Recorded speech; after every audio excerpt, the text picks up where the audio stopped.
Before the train ever moves, the tracks are already laid. Before the harvest appears, the seed has already been planted. And before a life is changed, the mind has already been trained to see. We live in a world where nothing is random, where every breath, every moment, every sunrise, and every storm carries a signature. Yet most walk past the signs without ever reading them.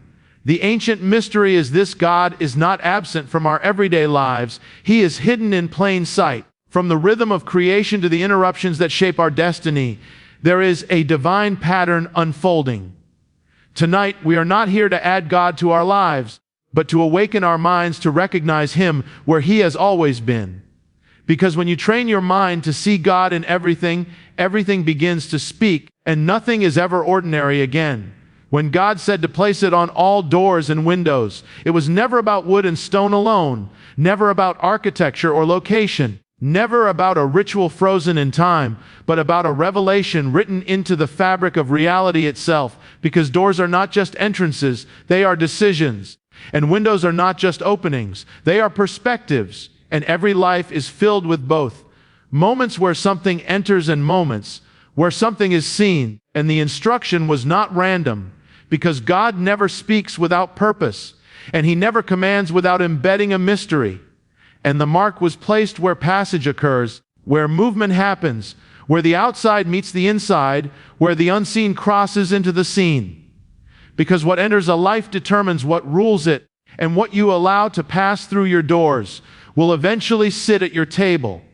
And what you allow to frame your vision through your windows will shape your reality. And the ancient instruction was a message across time that protection is not passive, it is intentional, and covering is not accidental, it is applied. And the mark was visible not to impress heaven, but to establish a boundary on earth, because judgment does not ask permission, it moves, and when it moves it recognizes authority. And authority is revealed by what has been placed, not by what is spoken. Because heaven responds to alignment more than intention. And the mark was not placed inside where no one could see it, but on the threshold, because thresholds are where transitions are decided, and every life stands on thresholds daily, between fear and faith, obedience and compromise, truth and deception. And God was declaring that if you want what is inside to be preserved, you must be deliberate about what stands at the entrance, because destruction does not usually begin in the center. It begins at the access point, and windows were included because vision precedes movement, and what you continually look at will eventually come looking for you. And the mark was a declaration that this house belongs to another authority, and authority is what determines outcome, not effort. And this was never about avoiding suffering, but about positioning under instruction, because obedience creates a covering that explanation never will. And the power was not in the substance alone, but in the words spoken over it, because matter obeys meaning, and meaning flows from God. And the mark turned ordinary homes into sanctuaries, not because they were perfect, but because they were aligned. And alignment has always been heaven's language, and the world has always tried to decorate doors while ignoring who controls them, and polish windows while refusing to change what is seen through them. And yet God's command cuts through appearance and goes straight to function. Mark the places of access. Mark the places of vision, because that is where battles are decided long before they are felt. And this is why chaos often enters lives that appear strong, because strength without covering still leaves the door open, and knowledge without obedience still leaves the window unguarded. And the ancient night was not just about passing over. It was about revealing which houses were positioned under divine instruction and which relied on familiarity, because proximity to truth is not the same as submission to it. And many lived among the chosen yet ignored the command, and the difference was not heritage but obedience.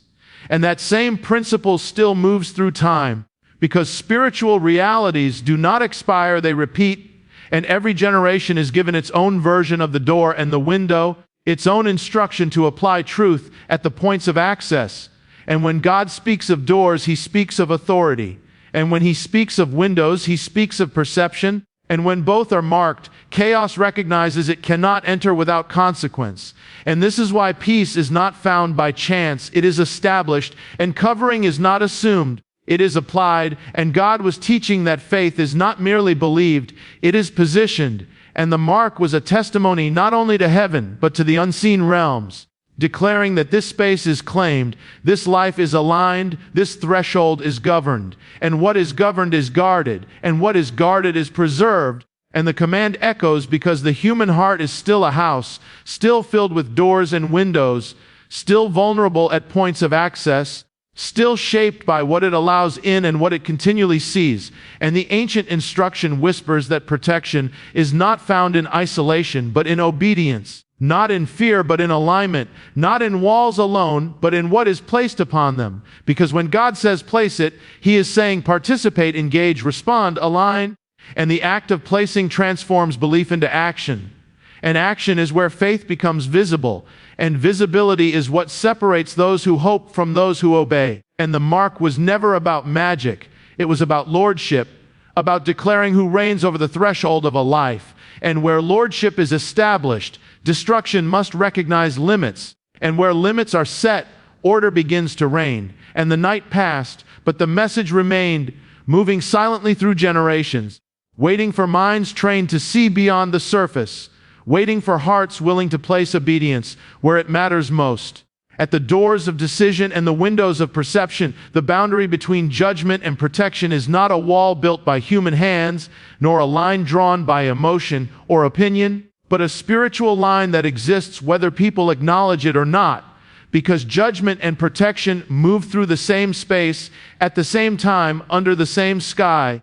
Yet they do not touch the same lives in the same way, and the difference is never chance, never favoritism, never coincidence, but positioning, because judgment does not wander blindly and protection does not appear randomly.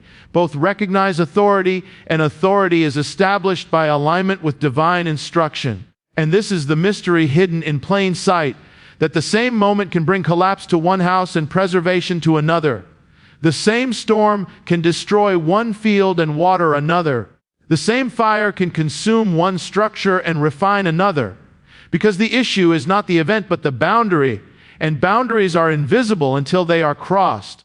And once crossed, they reveal everything. And this is why Scripture speaks of doors, gates, thresholds. Because heaven has always worked through lines of distinction, separating light from darkness, day from night, land from sea, truth from deception, obedience from rebellion. And the boundary was established not to exclude, but to define. Because without definition, nothing can be preserved. And judgment is not chaos unleashed. It is order responding to disorder. And protection is not escape. It is alignment with order. And when the two move together, the boundary becomes visible. And the ancient night revealed that protection was not determined by who lived inside the house, but by what was placed upon it, because identity alone does not create covering, obedience does, and many believe that being near truth is enough, but proximity has never been protection, and familiarity has never been covering, because judgment does not pass over beliefs, it passes over boundaries, and the boundary was not built to keep God out, but to invite His authority in, because where God reigns, destruction must pause, and where God is resisted, chaos finds access. And the line between judgment and protection is always drawn at obedience, never at intention. Because intention can remain hidden while obedience is always visible. And this is why the boundary was external, placed on the outside, because heaven responds to what is established in the open. And the unseen realms recognize what is publicly aligned. And this is why faith was never meant to be private, because private belief without public alignment still leaves the boundary undefined. And when the boundary is undefined, anything can cross. And this is why fear enters lives that claim faith, because faith without alignment does not activate protection, and judgment does not ask what you meant to do. It responds to what has been done. And the boundary exists to teach that mercy and judgment are not opposites, they are partners, because mercy provides the instruction and judgment enforces the consequence. And protection is found in responding to mercy before judgment moves. And the line was drawn not to trap people, but to give them a choice, because God always places the boundary within reach, and the tragedy is never that judgment comes, But that instruction was ignored, and the boundary between judgment and protection reveals that God warns before he acts, instructs before he moves, calls before he responds. And the mark was not placed after the danger passed, but before it arrived, because protection always precedes crisis. And those who wait to respond until the storm begins have already misunderstood the nature of the boundary, because boundaries must be established in peace to function in chaos. And this is why the world often seeks God only when judgment is already moving, but heaven responds to alignment made beforehand.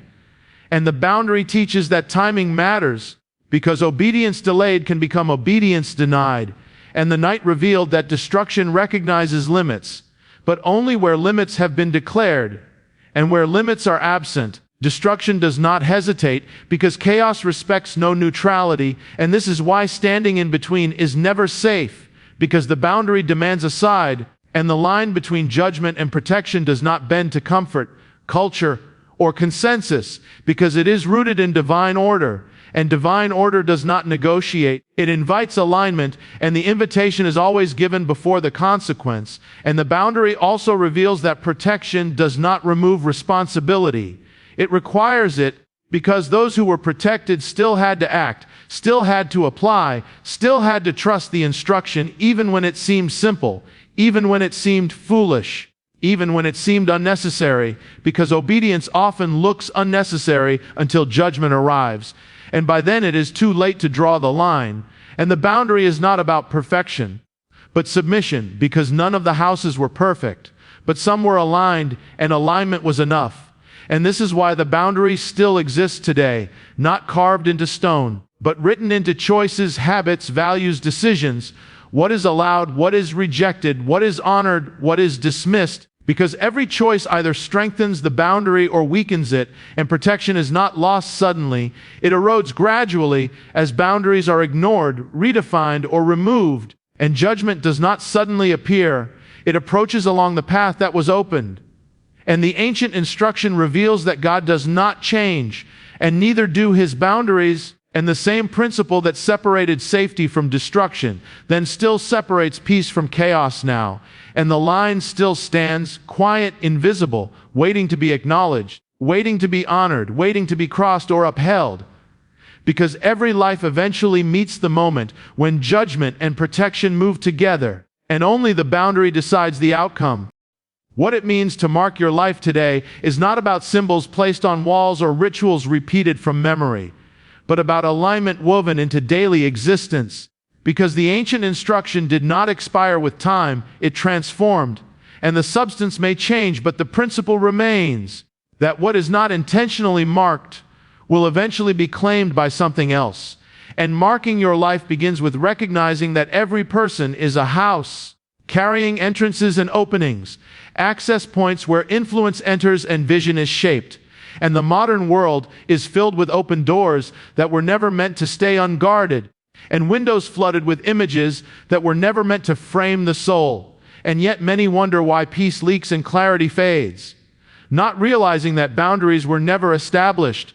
And to mark your life today is to declare lordship over your thresholds, deciding in advance what is permitted to enter your thoughts, your home, your relationships, your time, and your spirit, because what enters repeatedly eventually rules quietly. And the mark is not loud, but it is authoritative, and authority is what the unseen recognizes. And this is why marking your life is less about what you say and more about what you consistently allow, because consistency builds identity, and identity establishes authority. And the mark today is obedience expressed through choices that may seem small but carry eternal weight.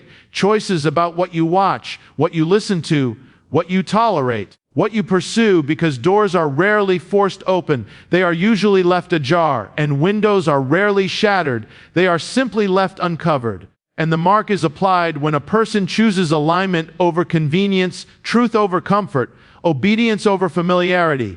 And this is why marking your life often costs something, because alignment always demands sacrifice. And sacrifice is the language heaven responds to, not because God needs it, but because it proves lordship. And lordship is what activates covering. And the mark today is not seen by culture, but it is recognized by consequence. because consequences follow alignment, and peace follows obedience, and clarity follows boundaries, and confusion follows compromise, and chaos follows access, and the mark is reinforced daily, not once, because faith is not a moment, it is a posture, and a posture must be maintained. And this is why those who marked their lives yesterday, but abandoned alignment today find themselves exposed, not because God withdrew, but because the boundary was removed. And marking your life today also means marking your vision, deciding what you allow to shape your perception of reality. Because what you continually see becomes what you believe, and what you believe becomes how you live. And this is why guarding the window is as vital as guarding the door. Because deception rarely enters through behavior first. It enters through perception, reshaping what feels normal, acceptable, harmless, until the boundary dissolves, and the mark restores clarity, reminding the soul who reigns. And marking your life today is not about withdrawing from the world, but about governing how the world enters you, because influence is unavoidable, but surrender is optional, and the mark establishes that difference. And this is why the instruction is personal, because no one else can mark your doors for you. No one else can guard your windows for you. No one else can choose alignment on your behalf, and the tragedy is that many expect protection without participation, covering without commitment, peace without boundaries, and yet the ancient pattern refuses to change, because God does not override human will, He instructs it, and the mark today is an act of trust, trusting that obedience will produce protection, even when the threat is not visible, trusting that alignment matters even when the culture dismisses it, trusting that God's instruction still carries authority in a world that mocks boundaries. And this is why marking your life today often feels lonely, because alignment separates, and separation reveals who is truly governing your decisions. And the mark is not applied in fear, but in faith, not to keep something out, but to declare who is in charge. And where God reigns, fear loses its authority, and chaos loses its access, and peace takes its place, not because life becomes easy, but because it becomes ordered. And order is the foundation of peace, and marking your life today is the ongoing decision to live under divine order rather than cultural drift. And drift always feels easier until the storm arrives, and by then it is too late to ask where the boundary should have been. Because boundaries must be chosen before they are needed. And the mark is not a decoration, it is a declaration, not of perfection, but of surrender. And surrender is what transforms a life from vulnerable to governed, from exposed to covered, from wandering to aligned. And this alignment quietly reshapes everything: the way you think, the way you speak, the way you choose, the way you endure, the way you hope. Because once a life is marked, nothing enters it the same way. Again, seeing divine instruction hidden in plain sight requires a shift not of circumstances, but of perception. Because God has never lacked the ability to speak. Only people willing to recognize the patterns through which He does. And the ancient command was never shouted. It was given plainly, simply, without spectacle. Because divine instruction is often concealed within the ordinary. And those who expect thunder miss the whisper, and those who seek the dramatic overlook the deliberate. And this is why many pass by instruction daily without recognizing it, because it does not arrive wrapped in urgency, but in clarity, and clarity is easily ignored by those accustomed to noise. And the instruction to place the mark was not complex, but it carried consequence, revealing that simplicity does not mean insignificance, and what appears small can govern what is great. And this is the pattern repeated across time, that God embeds meaning into moments, commands into routines, warnings into rhythms, and those trained to see recognize that nothing is random and nothing is wasted. And instruction is often repeated in different forms until it is either obeyed or ignored, and seeing it requires humility, because pride demands explanation while humility responds to direction. And the instruction was visible, applied in the open, because heaven hides nothing that must be obeyed. It only hides meaning from those unwilling to submit. And this is why the instruction was placed on the outside, where it could be seen, because God wanted the boundary to be unmistakable. And yet many still missed it, proving that visibility does not guarantee recognition, and recognition requires agreement. And agreement requires surrender, and seeing divine instruction today means recognizing that God still speaks through thresholds, interruptions, patterns, warnings, and repetitions, through moments that feel inconvenient, commands that feel unnecessary, and directions that feel too simple to matter. And the modern mind often dismisses what it does not understand, but divine instruction does not wait for understanding.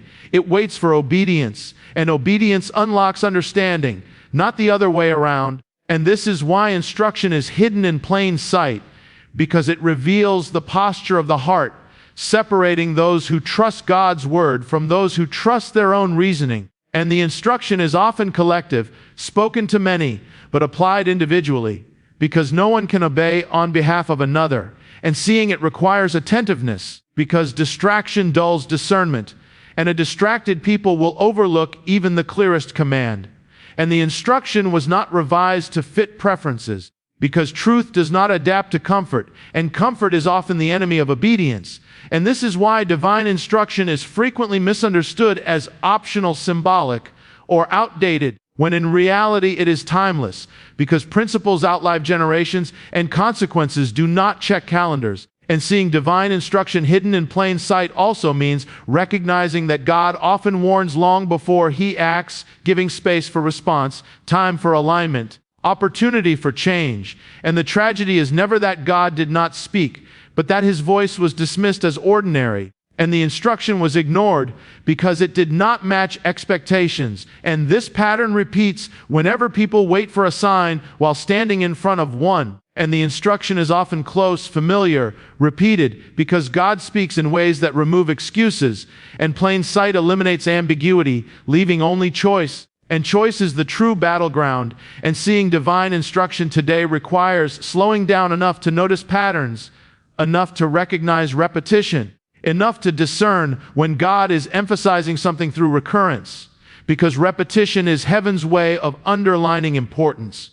And the instruction to mark was not a suggestion, it was a provision, and provision ignored becomes vulnerability, and vulnerability invites consequence. And the instruction hidden in plain sight reveals that God does not force protection.